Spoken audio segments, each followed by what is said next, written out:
Salut les amis, aujourd'hui on va entamer une nouvelle histoire, Robinson Crusoe. C'est l'histoire fantastique d'un garçon appelé Robinson Crusoe, né d'une famille anglaise riche. Il vit avec ses parents à York, dans le nord de l'Angleterre. Dès son jeune âge, il est passionné d'aventure et il rêve de devenir marin. À l'âge de 19 ans, le jeune homme quitte sa ville à bord d'un navire appartenant à un ami de son père et allant vers Londres. Au cours de la traversée, une grande tempête éclate et des montagnes de vagues attaquent le navire et le fait couler. Mais, heureusement, Robinson réussit à survivre en nageant jusqu'à la côte anglaise. À Londres, la passion de l'aventure ne le quitte pas. Il se lie d'amitié avec le capitaine d'un bateau qui accepte de le prendre avec lui jusqu'à la Nouvelle-Guinée. De retour à Londres, toujours passionné d'aventure en mer, Robinson repart pour un deuxième voyage. Lors de la traversée, le bateau est attaqué par des pirates. Il s'empare de tous les membres de l'équipage pour les vendre en esclaves. Notre jeune marin est donc emprisonné durant 2 ans. À la fin, il réussit à s'évader et à regagner l'Angleterre. Enfin, il a pu retourner à sa ville natale, les amis. Quelques années plus tard, voilà que la passion de l'aventure lui revient. Il part à bord d'un navire portugais vers le Brésil. Là, Robinson s'installe et devient propriétaire d'une plantation de tabac et de canne à sucre. Il est l'un des plus riches du pays.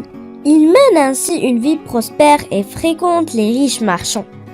À chaque occasion, il leur raconte ses nombreuses aventures en mer. Un beau jour, des amis lui proposent de partir avec eux en Afrique. « Pourquoi ne viens-tu pas avec nous ?» lui dit-il. « Tu es un bon marin et tu pourras nous aider. » Aussitôt, le désir de vivre d'autres aventures le poussa à accepter. Il décide donc de repartir en mer. Au bout de 12 jours de navigation agréable, voilà qu'une terrible tempête éclate et déchire les voiles du navire. Celui-ci fait naufrage. Et les énormes vagues emportent sauvagement tous les compagnons et ce qu'ils possèdent. Seul Robinson est rescapé.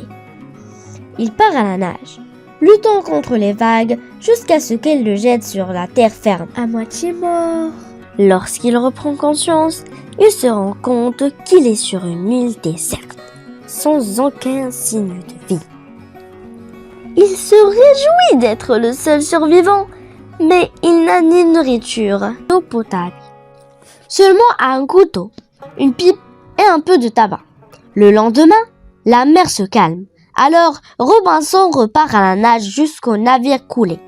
Là, il récupère ce qui reste des provisions, des cordes et un fusil. Une nouvelle vie commence pour lui et il doit s'y adapter. Il choisit un endroit où il construit une cabane assez élevée. Il fabrique une échelle avec les cordes récupérées. Et pour plus de sécurité, il l'enlève une fois installé à l'intérieur de la cabane. Jour après jour, son fusil à la main, il part à la recherche de sa nourriture. Il chasse des lièvres et des oiseaux. Une fois, il a même attrapé 2 chèvres, que lui ont fourni 1 mois de provisions en viande. Les années passent et Robinson vit seul sur l'île, espérant voir arriver un jour un bateau qui le sauverait. Peu à peu, notre homme solitaire s'habitue à sa nouvelle vie, jusqu'au jour où il découvre sur la plage des traces de pas humains. Une angoisse terrible le saisit et il se rappelle vite de toutes les histoires racontées sur les sauvages et les cannibales qui mangent les hommes. Il double alors de vigilance et surveille nuit et jour la forêt et la côte. Un matin, il aperçoit plus de 30 sauvages qui débarquent de leur canot accostés à la plage. Puis, il les voit allumer un grand feu. Ils vont certainement faire cuire des prisonniers pour les manger, se dit-il, mort de peur. Soudain, l'un de leurs prisonniers s'échappe et se dirige vers la cabane de Robinson. Armé de son fusil, Robinson lui sauve la vie en tirant sur les cannibales, qui s'enfuient en regagnant leur canot. Notre courageux marin s'occupe alors du pauvre évadé. Il l'habille, lui donne à manger et lui choisit le nom de Vendredi. Il lui apprend un peu d'anglais pour pouvoir communiquer avec lui. Vendredi devient ainsi l'ami et le serviteur de Robinson. Un soir, ils aperçoivent un bateau anglais qui approche. Robinson est fou de joie. Le capitaine du navire accepte de le prendre avec son compagnon Vendredi jusqu'en Angleterre. Alors se termine l'histoire de Robinson Crusoe, après 28 années d'aventure en mer. Quelle aventure, les amis! Comment faire pour vivre seul, sans amis, sans humains? Mais ce brave Robinson, il a su faire, il a très bien agi, il est courageux. Au revoir!